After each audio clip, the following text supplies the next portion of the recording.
Hello and welcome to another video. And yeah, I figured I would upload just one video because the rest of my videos coming soon and in the future may end up being different. I'm going to try to get a video uploaded in this new format as soon as I can. So basically what I'm doing with some of the NVIDIA updates, I gained access to not only increase my bitrate even further to make the videos even more smooth, probably just as smooth as I see them, and also increase the frame rate. This is obviously going to make the file size way bigger, but can potentially increase the quality tenfold. So I'm really interested in trying that out. So I'm just going to get rid of my old footage, which is this, and then move on to that new format. Hopefully it looks better. We don't know. In this match, I'm actually getting some sort of like stuttering lag. I don't really understand why. I remember that I fixed it, but I think I was playing like windowed and doing stuff on the side. I just ended up queuing for an arena because I kind of wanted to warm up, and we play against some sort of like duo queue, Sentinel Marauder, and I decided, you know what, we should go for the person that's fully geared and it's probably going to do damage, which is what we did. Unfortunately, he was not prepared for it, so he kind of just died for free there. Unfortunate. Usually it's not going to happen 2 times in a row, so I told him to switch it up. That was pretty much the only solution there. By the way, if you're looking at DCD management, depending on how you're getting tunneled, Undying Rage is usually your go-to as first thing, especially if you're getting netted in the opener. Alternatively, especially if there's a lot of white damage, which we are triple white damage, Saber Ward gets extreme value against our composition. Saber Ward doesn't get as much value against them, but when both the Marauders are on me, for example, Saber Ward gets high value. Things like Predation is also very good. However, it still puts you in a vulnerable state, especially if you get crowd controlled during that window. So it is a weird situation overall. And honestly, the best bet is to just try to stealth early and get out of combat, get a regen, instead of having to pop anything. But it's very risky because you can get netted. So take that with a grain of salt. It's a tricky situation when you're getting netted, especially double netted. Ideally, just trading Undying Rage is a decent ideal, and then into Saber Ward. In this situation, we go him again, and I kind of wanted to go the other Marauder, but I was like, you know what, we've got 2 stealth scans, so we might as well try to, do something with that. We'll just go him again. Normally I would try to say go for the other one, and since I saw him as he was stealthing out, I don't know if that's a bug or like what's up with that. It's happened quite a lot, especially in this expansion. So we just finished him off here. I probably should have hit the Marauder here, but I felt like getting the other barrier would be really important.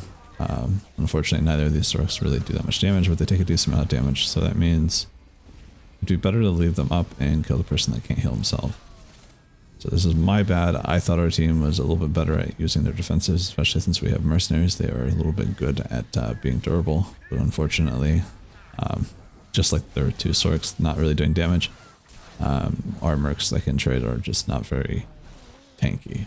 Whether they're not taking the damage reduction talent or the CDR reduction for, not trauma regs, but energy shield, or not even taking trauma regs. So like there's a lot of talents that you can mess up on Mercenary. I don't understand how people still make this decision in 2025, but there is a talent for damage reduction on channeling your abilities, whether it's, was it rapid scan or whatever? And also like, was it tracer missile, power shot, stuff like that. It gives you damage reduction, just like actual flat damage reduction. It's actually very powerful. A lot of people actually just don't take that for some reason. I don't agree with that. Highly recommend taking it, especially if you're not very good at dealing with taking damage. It'll make you way more tanky, and it'll allow your healing to be far more effective. And then you also have another option that gives you cooldown reduction for your energy shield. If you're not taking that, I highly recommend it because the passive absorb on that is actually very good. And on top of that, getting the cooldown reduction for your energy shield, which energy shield is your main source of damage reduction, and not having any sort of damage reduction in general, especially if you're not taking the DR talent in the first place, you're just kind of screwed. Like, you're just going to be a punching bag and people are just going to hit you because you take damage pretty easily, and they don't have to try too hard to hit you either. So having that damage reduction plays into your strength of being a heavy armor class. So definitely take your damage reduction, it's just going to work better for you, especially on a class that's already heavy armor. Now pair that with Charm of Rigs, you're pretty tanky.